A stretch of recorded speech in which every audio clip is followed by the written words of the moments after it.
Good afternoon, good morning, depending where you're based. I'm going to wait a couple of minutes to let the attendees spool in, and we'll get going in a few seconds.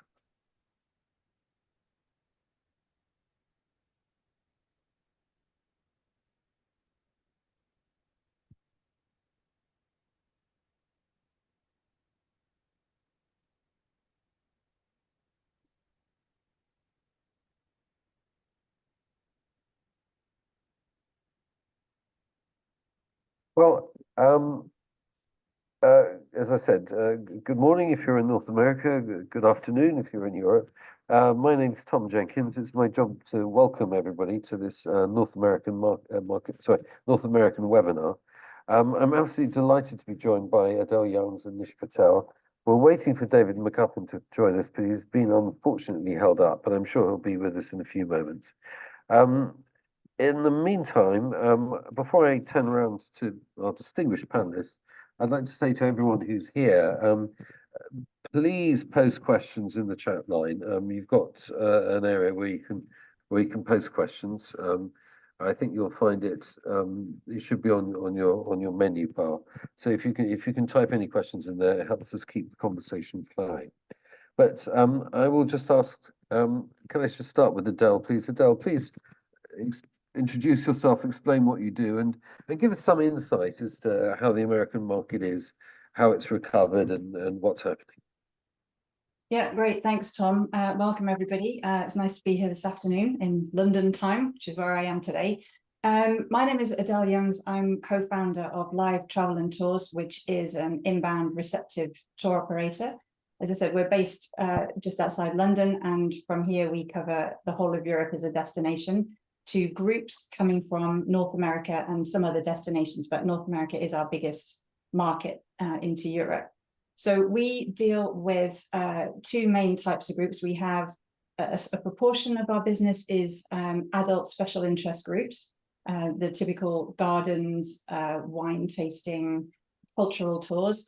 But the majority of what we do is young people coming in school and university groups, teacher or faculty led, coming in on school trips to Europe, and they divide into almost two equal parts for us. One is just traditional educational tours, so this would be things like history, culture, language, that type of thing, and then the other part of it is performing tours, so the high school choir, marching band, that sort of thing.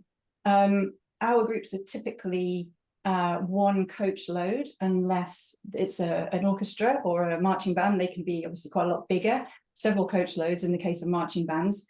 They come to Europe for about 7 to 8 days on average, and they jam pack that itinerary. So from the minute they land, which is usually quite early in the morning in Europe after an overnight flight, then they are on the go all the time until they leave. So they're very contentful itineraries. So they're always busy doing something, because obviously these are mostly young students under the age of 18. So the teachers want them to make the most of their trip.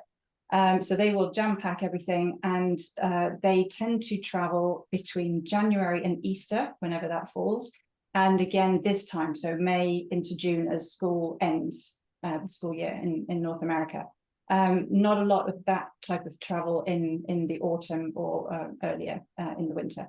So they tend to travel, as I said, very much off season, and do like to see the main sites. That in most cases, these young people have never left often their own state before. So this will be definitely their first trip to Europe. So they'll be wanting to see wherever it is they're going, the main sites, the things that they've heard of and seen pictures of. But equally, they are very happy to go off the beaten track a bit. And I'm sure we'll come on to it later. There's certain things, particularly for that age group, the Generation Z or Generation Z group, and the things that are important to them. To answer your last bit of the question, Tom, in terms of how we're seeing business, it is going crazy, I have to say. Since last year, the school groups have really come back. Obviously, adult groups a little bit before that, but the school groups needed time to fundraise and plan. They typically plan at least a year in advance. And I would say that obviously we're still well in the middle of 2024, but for us, we're kind of coming towards the end of this peak. As I said, we kind of end the peak in June, and I would say we're about 25% up on 2019, which is still our baseline. So great, great progress, great interest from North American young people in particular. I'm just intrigued with that. I mean, do you think, and Nish, I'll get on to it in a second, but what you've raised is very interesting. Do you think this surge that you've got is driven by a latent desire to come to Europe, or do you think this is due to the fact that people simply, we had 3 years where the young people couldn't travel to Europe, so you've got a kind of backlog of people that had to cancel their anticipated trip to Europe and are now taking it. And thus we will work through that particular almost lump of demand, and then it will start going back to the sort of base level that we had in 2018, 2019.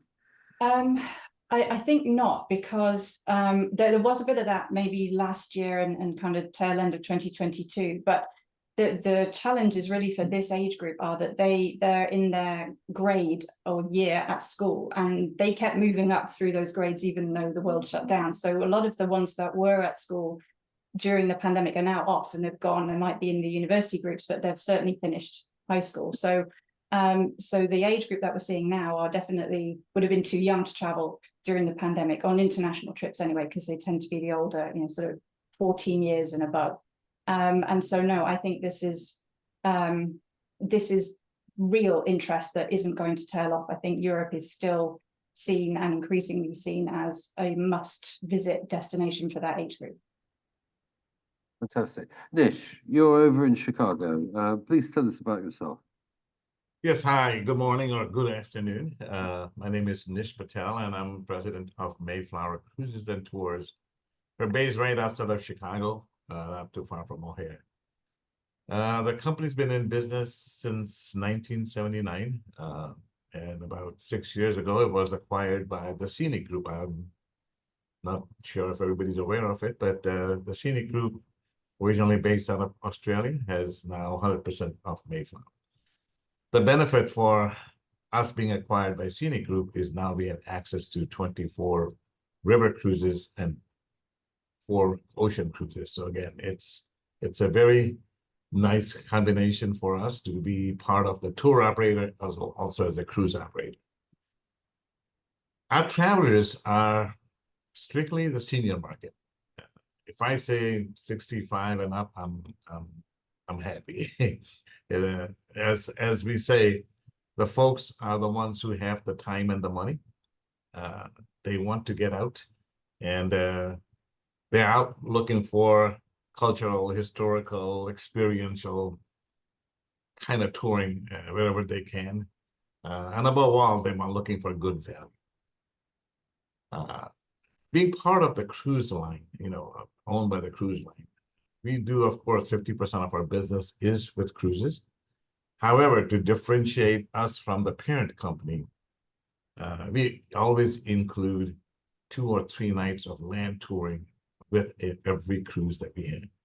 So when you do a Danube, we actually have 2 nights of Prague included. When you're doing the Rhine, we have 2 nights of Lucerne or Amsterdam included. So everything we do has some, and that gives us a little identity separate from the cruise line, and also allows us to be a tour operator who can manage an additional experience along with the cruise portion of it. Again, we are very focused on group sales. I mean, about 85% of our sales comes from groups.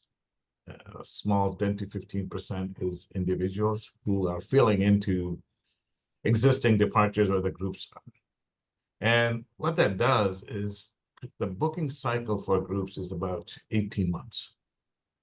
Believe it or not, right now, we're almost done with 2024. It's about 30% into 25, and we have started into 2026. I mean, it's just amazing how the booking cycle and the commitment cycle works. Now, the booking and the commitment when it comes to groups is 2 different things. A group leader wants to commit as to where they want to go 1.5 to 2 years from today. They may not start selling it but at least they want to make a commitment. And if you don't have the product ready when the commitment time comes in, then they bypass us and go to someone else. So we have to be really on our toes, making sure that we get our rates and confirmations for availability so far out that sometimes it's very, very tough to get, and then we have to speculate pricing and availability. Anyways, that's just some of the challenges we have, but I'm sure that's good with everybody else. So same boat. We were fortunate enough because of the touring component and the cruise component that we surpassed our 2029 sales in 2022. We were able to go past the 2019 about 2 years ago, and 2024, I have met with so many of my colleagues in the tour operator business, and everybody's up at the top. So thank God, finally it's great times to be a tour operator, be in the travel business. 25 is looking very, very strong. I don't know how else to kind of say, but I think in 2024, we have doubled our sales from 2019. So we're in a very good boat. And 25 is even looking more promising than 24. So everything is good from our side. People are traveling, as Adele mentioned, 2 years of being home. And I hate to use the word shelf life, but our travelers have a shelf life. When you are 65, 70 years and older, there's only so many years you have before you have to have a knee operation, you have to have a hip operation, and you cannot travel. So when they lost the 2 years of staying home, 22 and 23 and 24 have been phenomenal. I mean, it's getting to the point where you run out of inventory, there's not enough airline seats, or the prices are too high, et cetera, et cetera. But people are traveling, and that's a good news. Nish, thank you so much for that. You're giving me a real pause for thought. I mean, 65 years is within my sight lines, so I think I may have some life in me yet before I hit the knackers yard. But I think I get your drift. And we're absolutely delighted to be joined by David McGuffin. Hi, David. I'm going to turn to you in a second, but I've just got one question I want to ask Nish. I just want to make sure I got it right. You said that 85% of your volume is actually delivered by group blocks, effectively within your within your inventory, and the remaining 50% is sold by is occupied by individuals, really filling up the remainder of the group blocks. That's really correct. impressive. That's really impressive. That's very the business model has been very different. I have about 21 salespeople around the country, and they don't get paid if an agency gives you 2 people or 3 people. So they make sure that they go after the groups. And when we say groups, it's not just agency groups, but there's all kinds of affinity groups out there, that does very well. I mean, they could give you anywhere from 10 passengers to 150 passengers, fill up a whole ship. And that's what they're looking for. Yeah, that sounds very good. Don't sell 1s and 2s if you can sell 40s and 50s. Yeah. David, thank you so much for joining us. I know you got slightly held up. I've just been asking Adele and Nish here just to give a brief introductions to what they do and what the market's looking like, particularly in terms of recovery since 2019. I think I won't be sort of revealing too many secrets here to say that in general things are looking much better than they have since the last 3 years, and people are actually showing substantial growth on 2019. But that's just a summary of what we've heard so far. So, David, you're currently on mute. I'm sure you can unmute yourself, and we can do let us know. You're still on mute if you want to.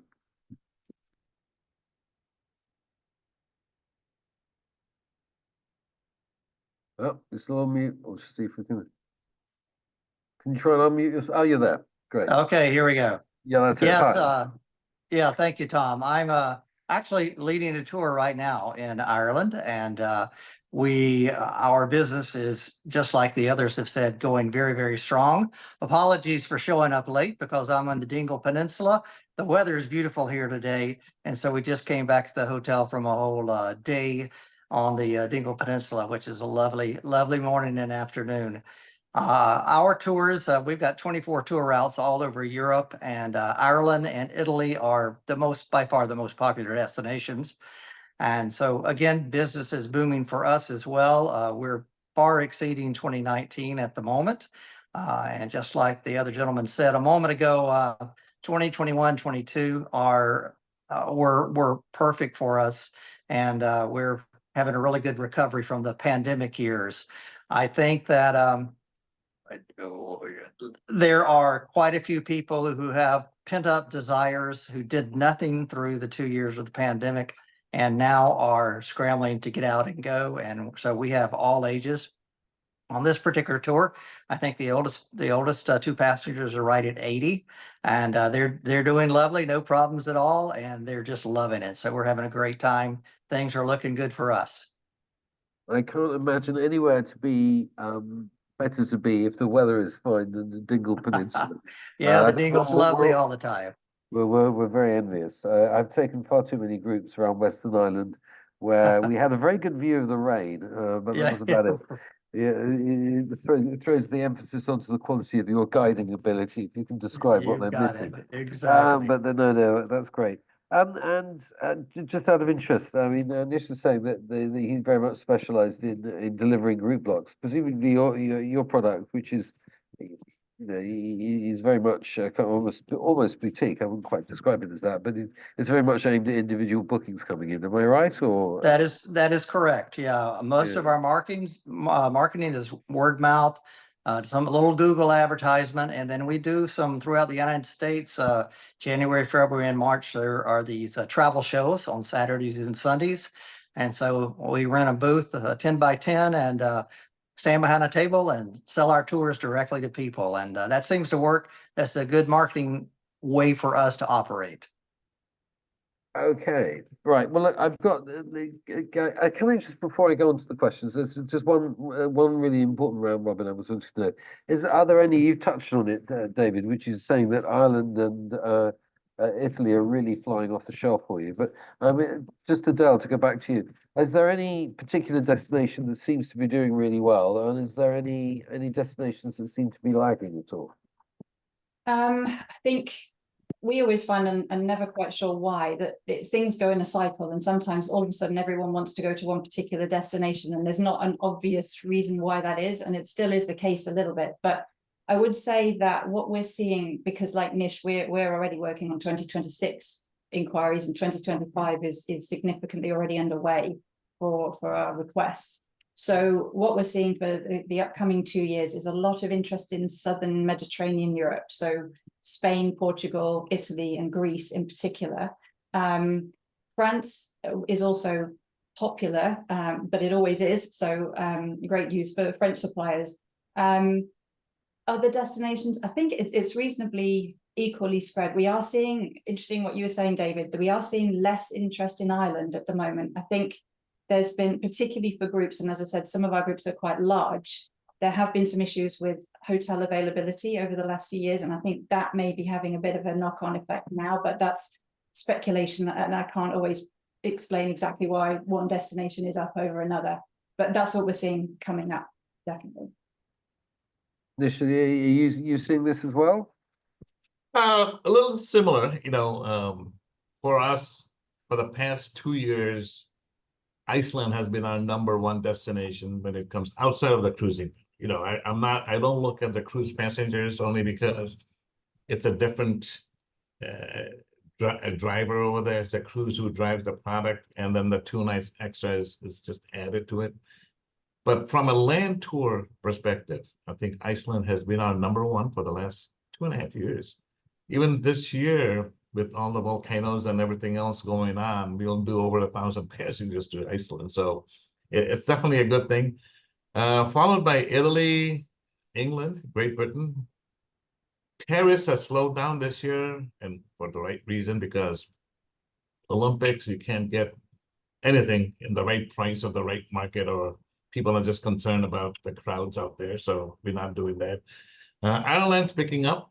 So again, looking at it, Iceland, Italy, England, which is, I mean, when I say England, it's England and Scotland together, Great Britain, and then Ireland. And I mean, just to correct David, will you stick with your initial point that Ireland and Italy is the one that's flying off the shelf? Ireland and Italy's flying off the shelf, but I Okay. have encountered a problem here in Ireland. And that is with the lack of rooms availability. They're telling me, just since I've been here for the last week, that 25% of the rooms are taken up by refugees. And so we're having huge inflation of prices and sometimes not even any availability. So we too are booking out to 2026 already. And we're already being told on particular times, especially here in Ireland, even for next year, that say August or something, that no, there's no rooms available. So I hope that improves some way, but that's up to the I think the Irish government as well.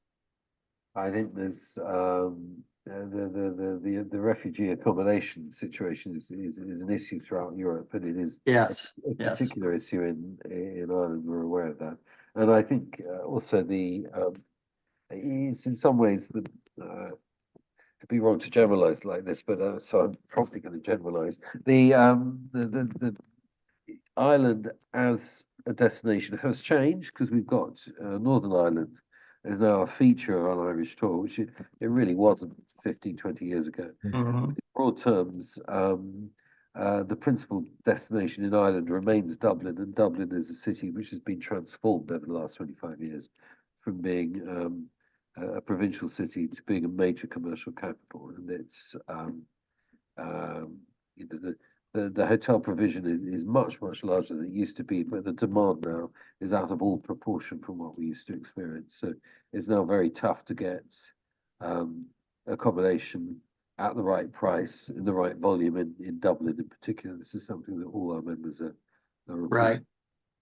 now I've got a question now from Anna Hansen, who very kindly posed a question here.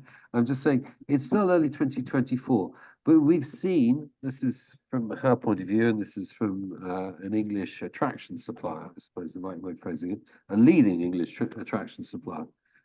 It is still early 2024, but we've seen a general slowdown from the US market into the UK, in particular England. We're given many reasons for this, but one main thing seems to be the UK is an expensive destination, and therefore other European destinations are getting more popular. Also, that the revenge travel is over, and 24 is more back to normal. It would be great to have the panelists' feedback on this. I might just add, just to add to Anna's point, that we had a presentation from Visit Britain a few days ago, and their feeling is that demand for the UK from the US is starting to plateau. I'm just wondering whether this is something that you share, and if you do share it, is her reason the right reason? Why don't I start with you, David, because you're on screen. Do you think this is a valid question? Not a valid question, but a valid insight. Well, for suppliers like myself and for my clients who come from the United States, it's another 20% more to purchase rooms and accommodations and services and everything in the UK as opposed to the EU.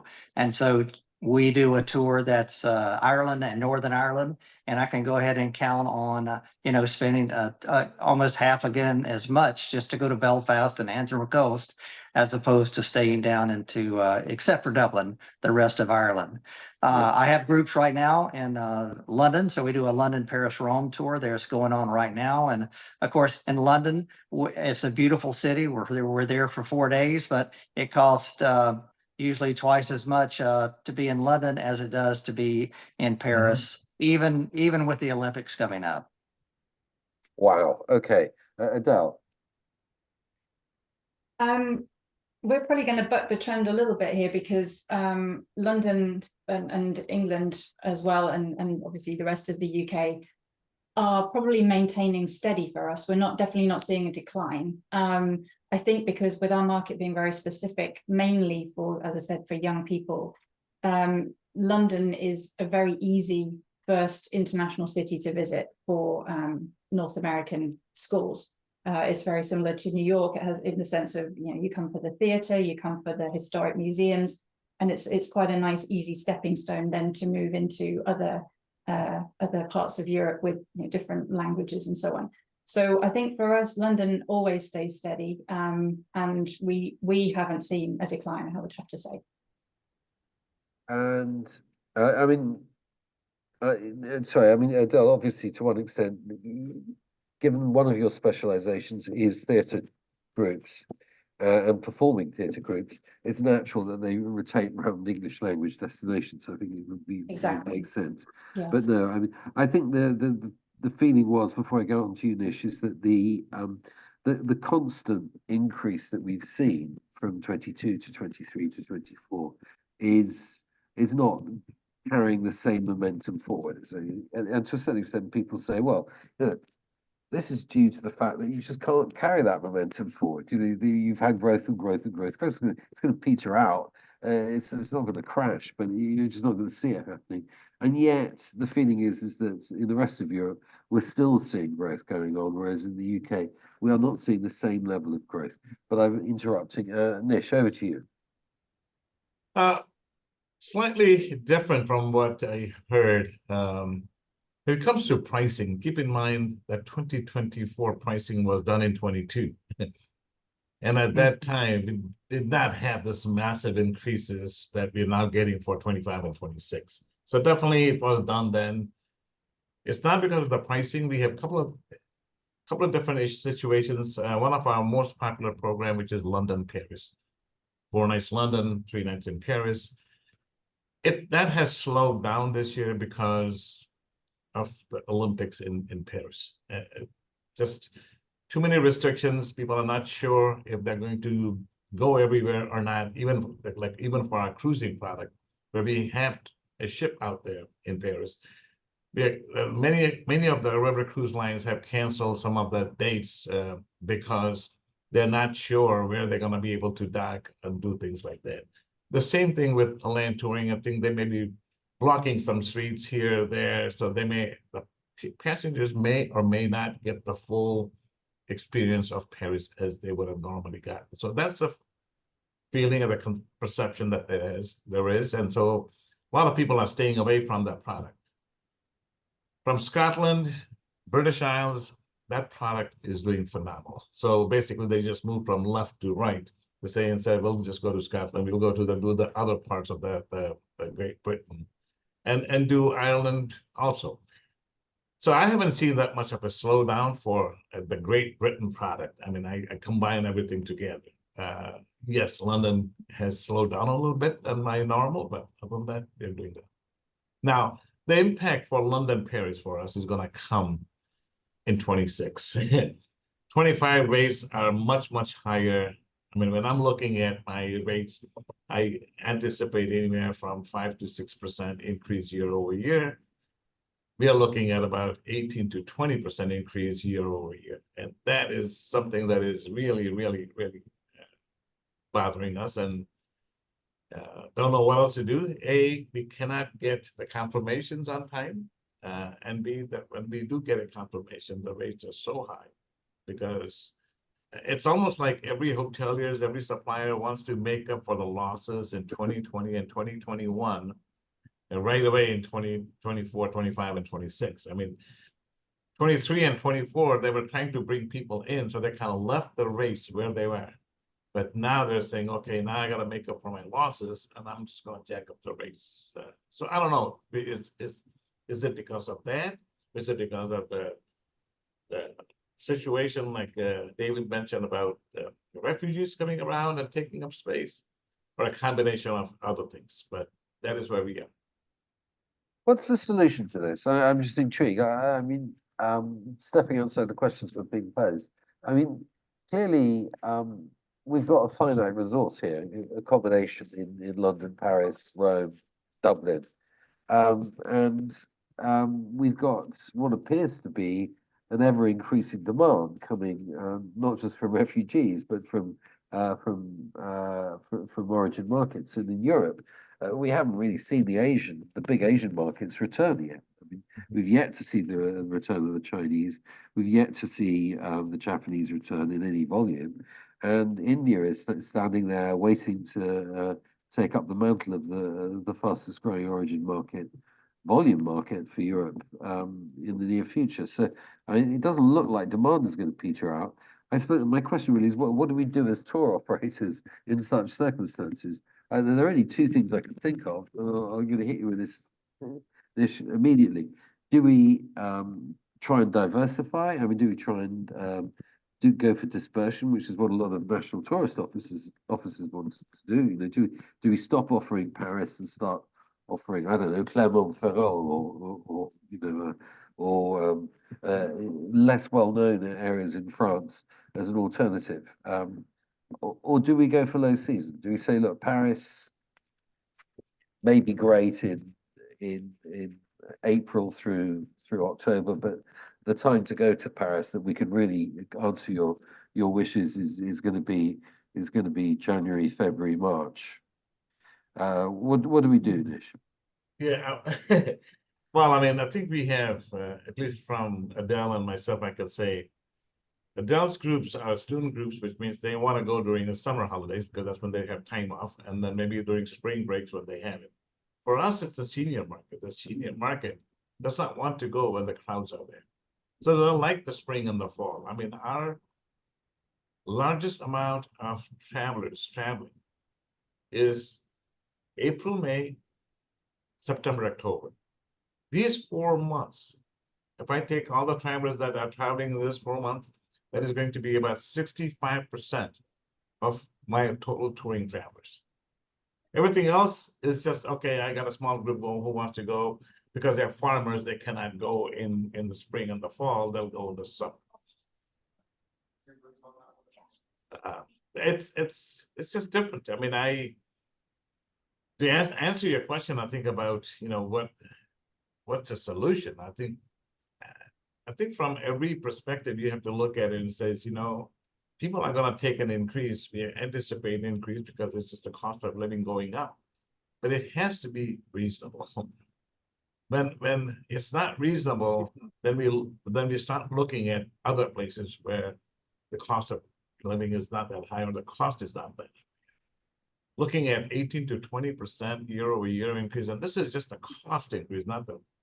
So when you mark that up, just imagine, I mean, you're looking at $500 to $600 more on the same program from 24 to 25 or 25. Just that's where we start looking at saying, okay, you know what? Fortunately, we are part of a cruise line, owned by a cruise line. Maybe just not selling cruises, and remove the land portion, or we started looking more into going to South America or going to Asia because their rates have not gone up that much. It's Europe who is going up substantially. Again, I just came back from Portugal, and I can tell you, the rates there, the suppliers there in Portugal are maintaining decent rates. We can still put together a great program with Spain and Portugal at a very reasonable price point compared to other EU nations. Italy is just, we can't even go there anymore. It's just amazingly outpricing themselves because they don't need us anymore, it looks like. David. Yeah, so for me, I'm diversifying and going to different locations. Like for 26, we're going into the Baltics and going to center all around that area and open up some tours. And we've got a lot of interest in it as well. And also, we're going Budapest down through the hinterlands of Croatia, and then finally ending up along the coastline, which is super expensive. But the rest of Croatia is very, very affordable.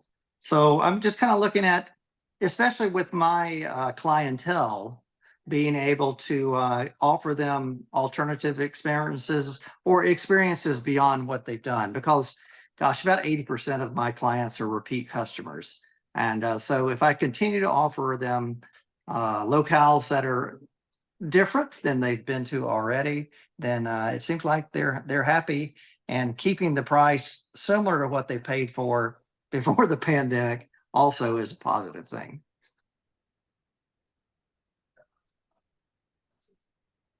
I was on mute. I did beg your pardon. Adele, what's your take on this?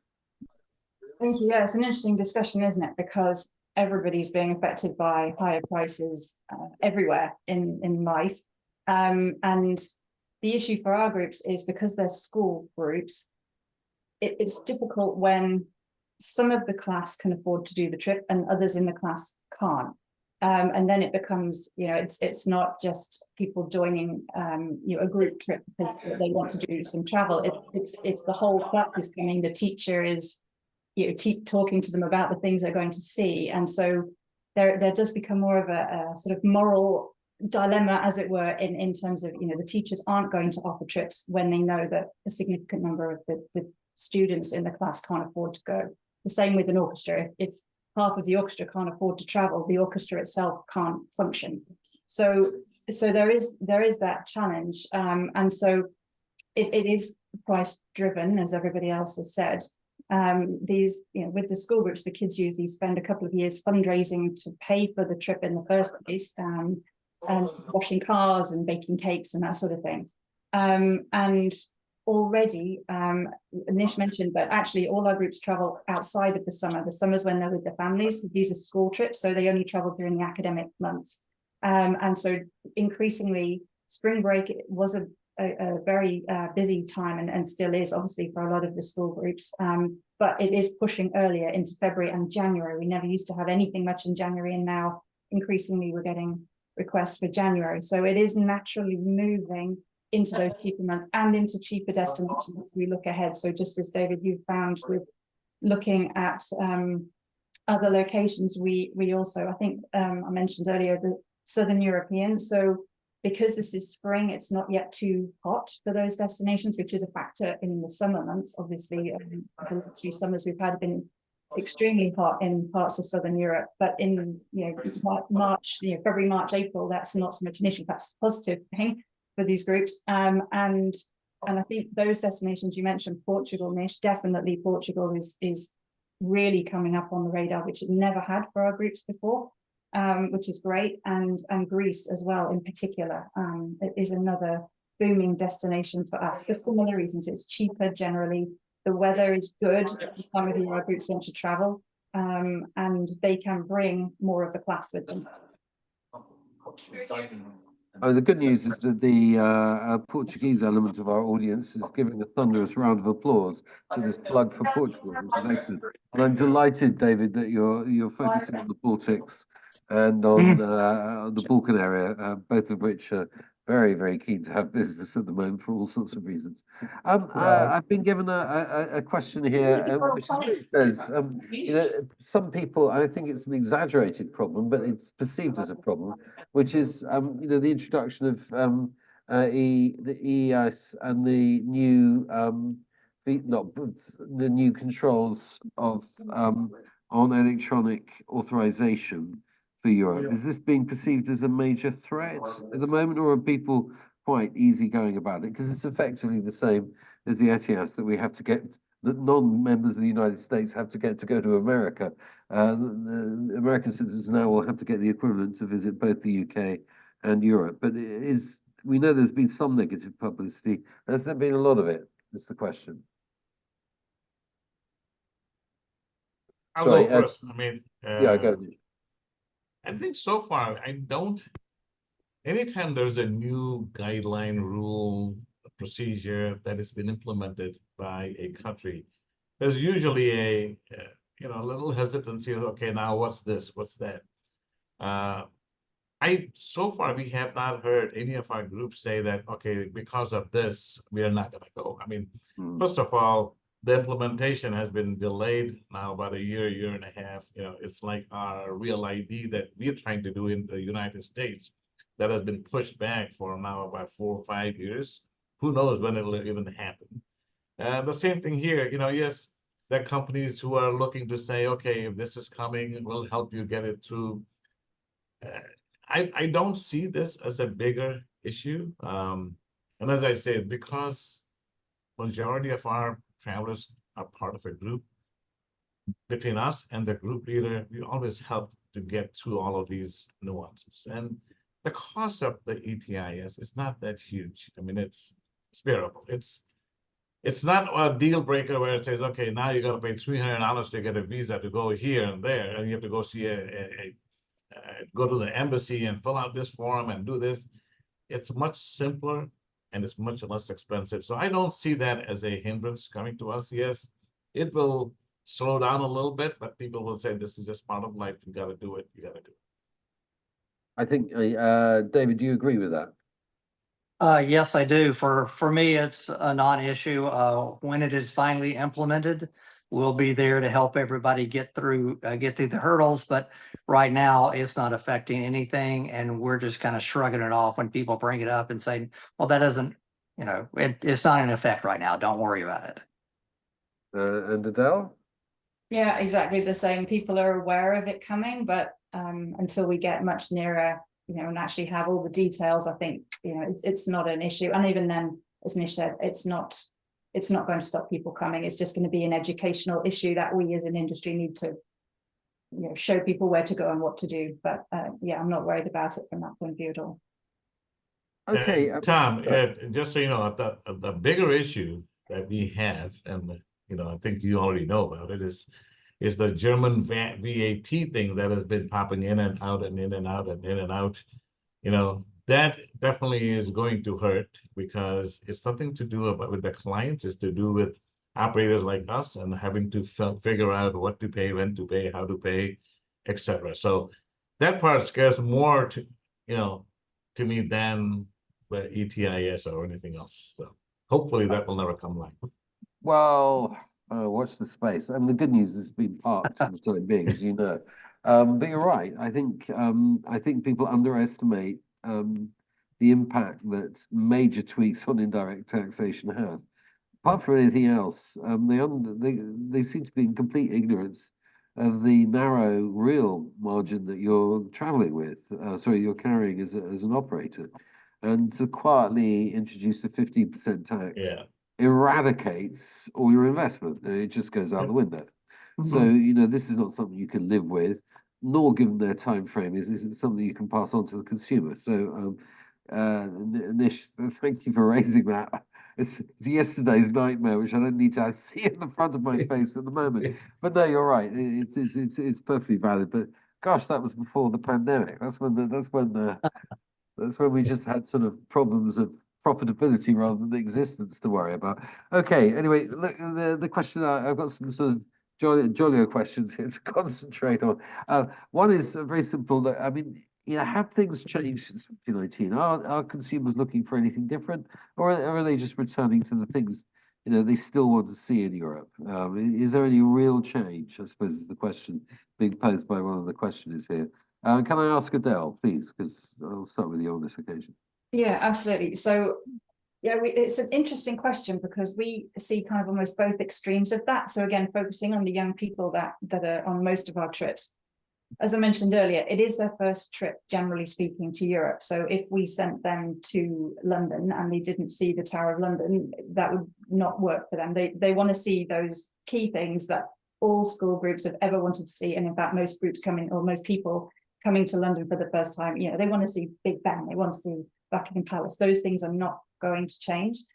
But that said, we particularly are dealing with young people and this new generation. My kids are in that same age as well, so I see it all the time. They are coming with different expectations, and the teachers are also having to adapt to what the young students are looking for. And so for us, there's a few things that we're having to start bearing in mind. One is ease of travel. So I think this goes for any age group, but just having more things that are digital is so much easier than physical. So I'm talking about transport passes and entrance tickets, and the more online and more digital things we can have for groups in particular, the better. We don't, all those days of having massive packs of tickets hopefully are moving rapidly away, because everybody has phones. It's so much easier. The young people are also looking for experiences and interacting with even very traditional museums. Having even apps on their phones that they can hold up to whatever it is they're looking at, and that gives them information. We still do have guides take groups around on tours of museums, but increasingly removing those to the audio headsets and now even to apps. Because again, as I said, they're on their phones, attached to them almost physically. Mhm. So the more that can be done in that way, the better for that age group. Increasingly, we are seeing requirements from the groups of inclusivity. This is really important. We see it in the rooming lists we see it in the dietary requirements. So, those of us that have been around, a long time have known that, a group dietary requirement list in the old days would maybe be a couple of vegetarians and that might be it. But now there's so many things that obviously we want to take into consideration. And that's really important, that when we're dealing with the restaurants, that they're able to give us that information quickly about, what is, the days where we say this is what the group is having, and then the people that need gluten-free or lactose intolerant menus, they can wait till they come and we'll give them something on the night. Increasingly, that's not good enough, and we need to be able to say, well, you're not going to be treated like a secondary member of the group. If we can give the group fish and chips or pizza, we need to know what the other alternative is for the other members of the group. So that's important. And also increasingly around rooming lists that are gender specific. A lot of groups we have now of the young people, we're needing to work around non-binary students, different needs and so on. So that's something we're really having to have some consideration in, that's changing in how we present that information to a hotel, for instance. And then the last thing that we are getting more inquiries about from the young groups is some kind of activity that is helping sustainability of some kind. It could be some kind of tour of sustainable projects in the city. We've got one group coming up that's doing that in Berlin, for instance, where they're doing a sustainable city tour around how, sort of city gardens and community gardens and that sort of thing. So increasingly we're getting requests because that is really important to young people and what they take away from visiting these locations. So that's in a nutshell some of the things that we're adapting in what we're offering. Thank you. Sorry, I'm taken aback both by the fullness and the optimism which is inherent in your answer. As you know, Adele, I tend to be far more cynical, but it is great to be given the counter. Nish, what's your take on this? We have, as Adele mentioned, most people going to, whether it's London, whether it's Italy, whether it's Paris, anywhere they go, they want to see the monuments, of course. That's the one reason why they're getting it. But how you see them, it definitely helps them. If you have a guided tour and you don't have to wait in line and you can go bypass the line and go from the side door for a group entrance, that definitely helps. Getting some experiential traveling, making sure that there's some hands-on stuff. Like when we go to Italy, maybe we'll do a cooking class. And it sometimes gets very hard when you have 48 people to do a cooking class and we have to shift it into 2 different groups, sometimes 3 groups, depending upon where we're going. But including all of those, or when we go, even when we go to Africa, we take it to a school that we sponsor. Just seeing the kids, how they teach, how they learn, how they stay. These are kind of things that it's not going to draw the people to book the things, but it is help the value of the tour when they evaluate and say, okay, this is definitely something. It's not just sightseeing, but it's also changing your heart and looking at things differently and saying, yes, what we have. Food, definitely the farm to table concept, or just basically going and eating in it, when they're showing you how they make the cheese in Italy and then having lunch out there, definitely helps. So things like that definitely works for us. And we have to make sure that these are included in most of our programs. So, David, I mentioned this is meat and drink to you, if I can use that phrase. Shoot. Is anything changing from 2019 through to now over the last 5 years? Yeah, I think I agree with both of the panelists here, because the experiential hands-on experiences are being ask for, and we're offering them more and more. For example, maybe making a piece of pottery or cooking classes for sure.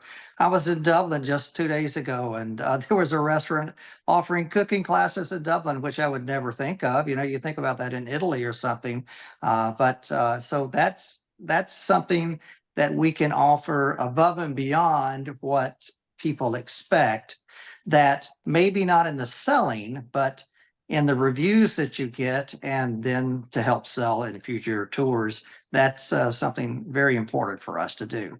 The other thing is we're finding that we're spending, for the adults that we take on the trips, I'm spending 15 euro or more on dinner than I did last year, just because the prices are up a little bit, and we want to maintain the same quality of food that we have all the time. No, I mean, it's very difficult to get the balance right, but it's interesting to hear that. I've got other questions coming in here.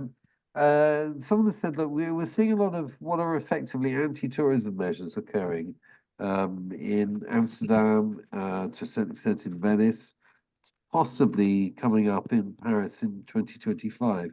Is this having any repercussions in the market? Are people recognizing this? Are they reacting to it? Nish, are you seeing any of this happening, or is it just not being recognized? What was the question again? Just repeat it. Sorry, it was simply that we're seeing anti-tourism measures being taken place in Europe, in places like Venice and Amsterdam, and to a certain extent in Paris. Yeah, you're right. I mean, it's Venice just introduced a new tax. You know, if you're not staying, if you're just coming in, you got to pay. Amsterdam is looking at restricting the number of visitors coming in. I don't know. So far, we haven't. I mean, Amsterdam is a big destination for us because of my river cruises. I mean, we have about 3 ships out there in and out. So, unfortunately, we don't stay in Amsterdam. I mean, you know, we stay on the ship and then we do the touring from there and then we take off. We don't put the 2 nights in Amsterdam only because of that. We kind of, I would rather put the 2 nights in Lucerne where they get to see a better, and it's a better product anyways. So we try again, as tour operators, we'll have to kind of always look and say, if you're not wanted or there's more hurdles that we have to do, maybe we'll find something different. I mean, you know, so maybe you have to skip Venice, or maybe you have to stay in Venice. I mean, if the groups really want to be in Venice, then guess what? Don't just go there for a daytime. Don't stay outside of Venice. Stay in there, Venice, or pay the $5. It's not the end of the world. You're muted. It's not a ruinous fee. I ought to just to clarify for those of you who are not familiar with the situation. Venice is imposing a fee on non-staying visitors. Chiefly at weekends. In fact, it's overwhelmingly people coming at weekends who are not staying in Venice that will have to pay this. And it has to be said, the main people who have to pay this are the people who make up the vast majority of the day visitors. And these are Italians from the local area. So it's actually aimed mainly at Italians rather than foreign tourists coming in. But we shall see how this pans out. David, are you finding these measures are having any repercussions in America, or is it? Yeah, for me, for Venice is a non-issue because all of our tours stay 2 nights in Venice. So that's not going to be a problem. But I have found anti-tourism, let's say, for example, trying to get into the Vatican Museum or the Colosseum in Rome, even with all the new things in place, it is tough.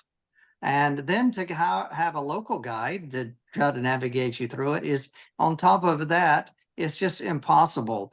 So I find that we're spending time in the office waiting for the window to open to purchase some tickets, and all of that is ridiculous. It's ridiculous. Yes, you're absolutely right. I think the Colosseum in Rome is it's becoming like the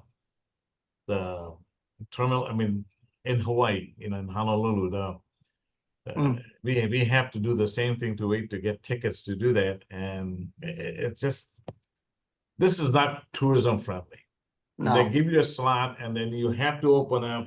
You have to book the tickets this many times out only, and if you're lucky, you get it. If you're not, you don't. and you have to change your whole touring day in Rome because the only slot you got was at 6 p.m. and instead of the 10 a.m. Right. It doesn't make any sense. Adele?